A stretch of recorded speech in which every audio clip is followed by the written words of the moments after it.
करे वात्र समाना, प्रेम सो प्रगटे होए मैं जाना, प्रेम सो प्रगटे होए मैं जाना। निर्मल मन जन,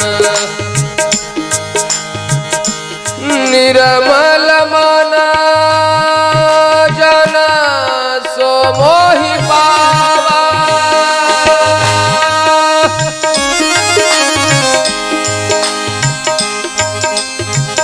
मोहि कपट चल क्षेत्र न भावा,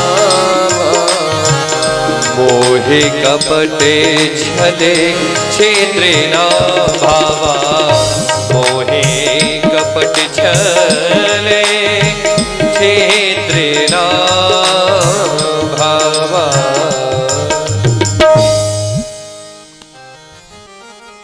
मैं तो हर जगह हूं, लेकिन वो आपके हृदय में प्रेम हो, भाव हो तब। सुखदेव जी महाराज से राजा परीक्षित कहते हैं, गोपियों ने समाधिस्थ हो गई, कन्हैया की बंसी सुन करके जाती हूं उनके पास, तो क्या ये भगवान अपराध तो नहीं कर रहे हैं? जो धर्म के संस्थापक हैं वो पराई स्त्रियों के साथ किसी दूसरे की बहन बेटी के साथ घूमे, रास रचाएं, उनसे बातें करें, तो कहीं ऐसा तो नहीं कि भगवान अपराध कर रहे हैं? सुखदेव जी महाराज कहते हैं, राजन वो भगवान है, परमपिता परमेश्वर है, सब उनके संतान हैं। मैंने पहले ही बताया कि भगवान के पास गोपियां नहीं गईं, अपितु तो अपने मन को भेजा है।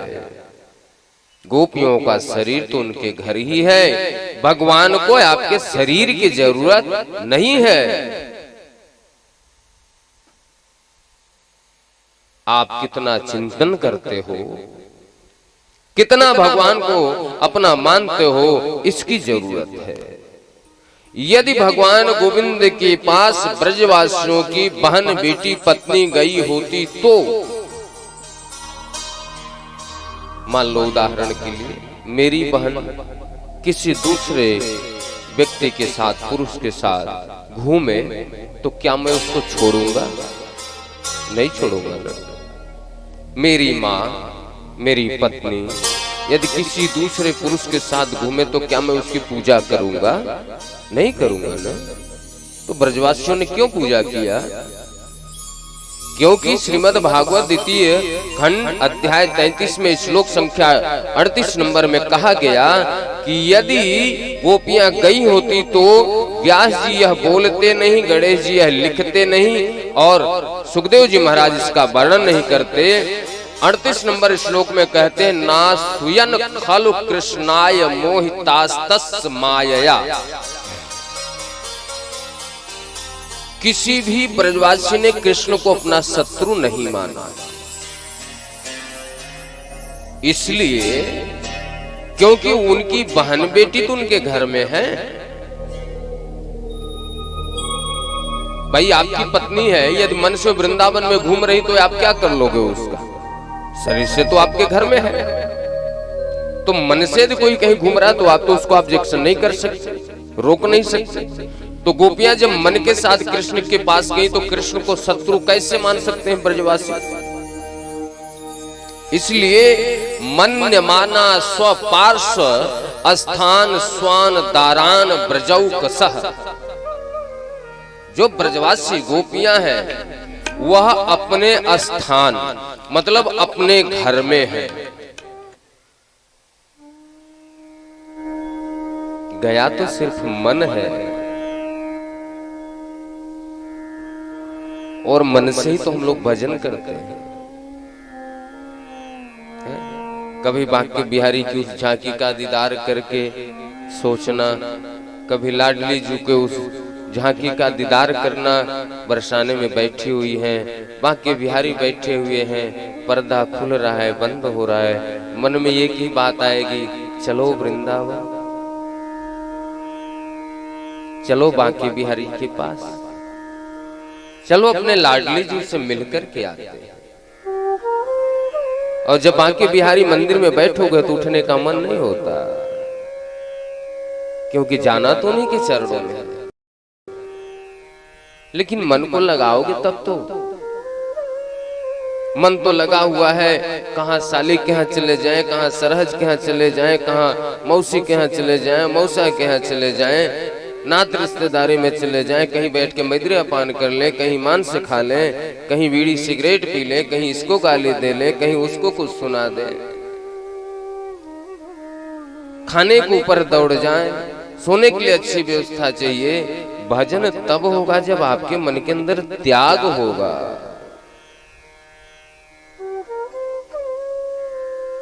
गोपियों ने भजन किया है, वो अपनी सुंदरता के लिए अपने शरीर के श्रृंगार नहीं करते। एक गोपी काजल लगा रही है तो उससे किसी ने पूछ लिया, सखी अपनी पति को सुंदरता दिखाने के लिए काजल लगा रही है,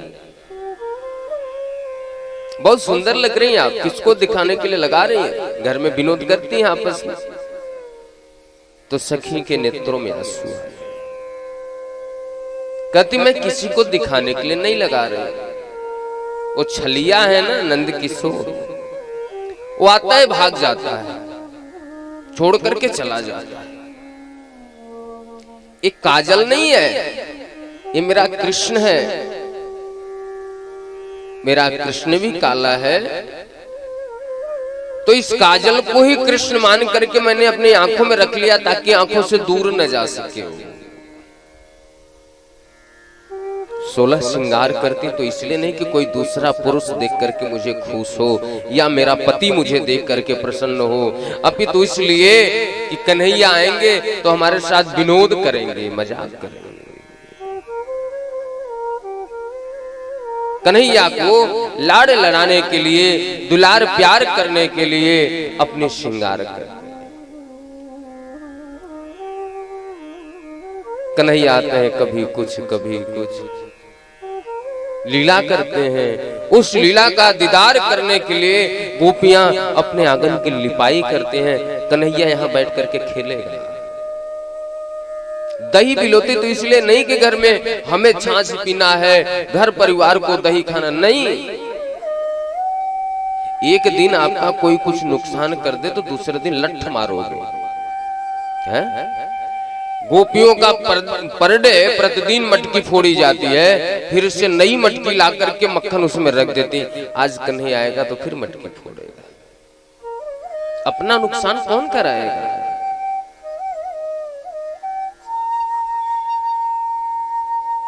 गोपियां कृष्ण को देखना चाहती हैं, बार बार देखना चाहती हैं। आज भगवान गोविंद का दीदार करती हैं। सुखदेव जी महाराज कहते हैं, राजन परमपिता परमेश्वर है, उनसे कोई तो रिश्ता जोड़ लो। भगवान मान चलो, भगवान हमें अच्छा नहीं लग रहा, मैं भगवान क्यों मानूं? मैं भगवान ठीक, तो उसको अपना दास मान लेता हूं। प्रेम विवश निप सेवा के ने भूल गए ठकुराई, दास बन गए। प्रेम विवश अर्जुन रथ हाँ क्यों।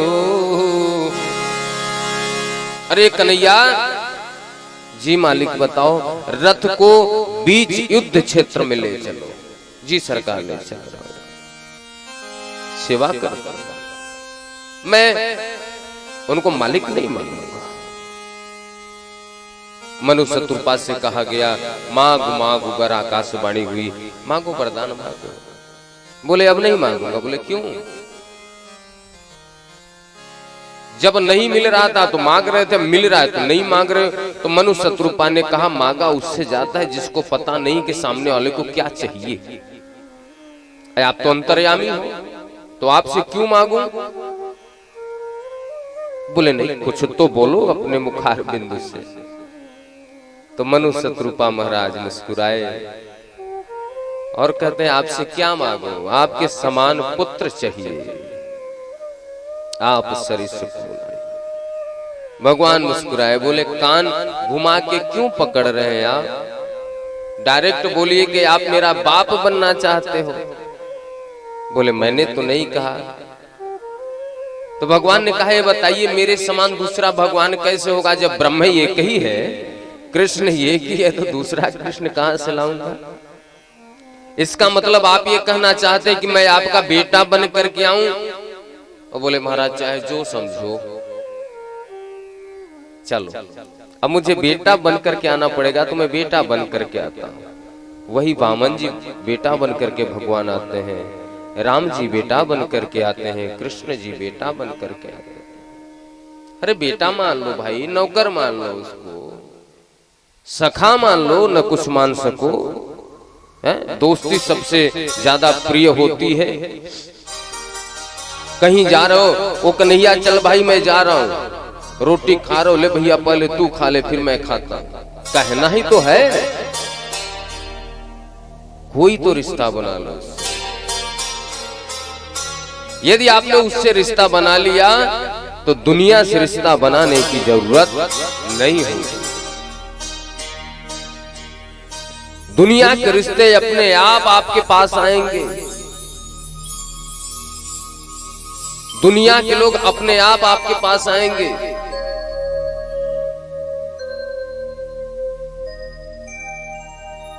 जो साधु संत होते हैं उनके पास क्या होता है? एक टाइम का भोजन मांगा, वो भी पता चले मिला नहीं मिला। बीमारी है, परेशानी है, 10 लोग खड़े रहते हैं, महाराज आपको क्या चाहिए बताओ। उनके हजारों रिश्ते आ जाते हैं।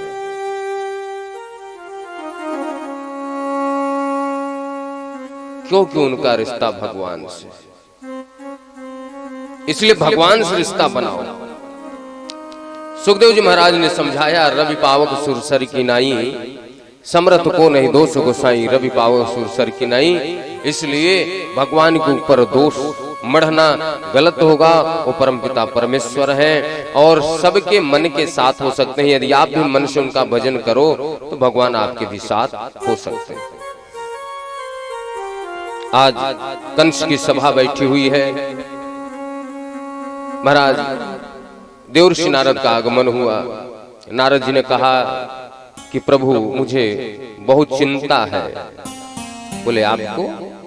आप तो चिंतन में रहते हो, चिंता कब से हो गई? बोले नहीं चिंता है। बोले क्या है बताओ? बोले दिन प्रतिदिन आपका शत्रु बड़ा हो रहा है और आप यहाँ पे आनंद में मगन हैं। हमें तो इस बात की चिंता है कि महाराज कब आप अपने शत्रु को मारोगे। उसको मार देते तो हम लोग आनंद के साथ मस्ती करते, साथ में बैठते। कह कौन रहा है? नारद जी। बोले महाराज इतने राक्षसों को भेजा, सबको उसने मार दिया, कैसे मारूं? अरे आपको पता ही नहीं, मुझे बुलाना चाहिए, मैं ज्ञानी आदमी। धोखे से कृष्ण बलराम को बुलवा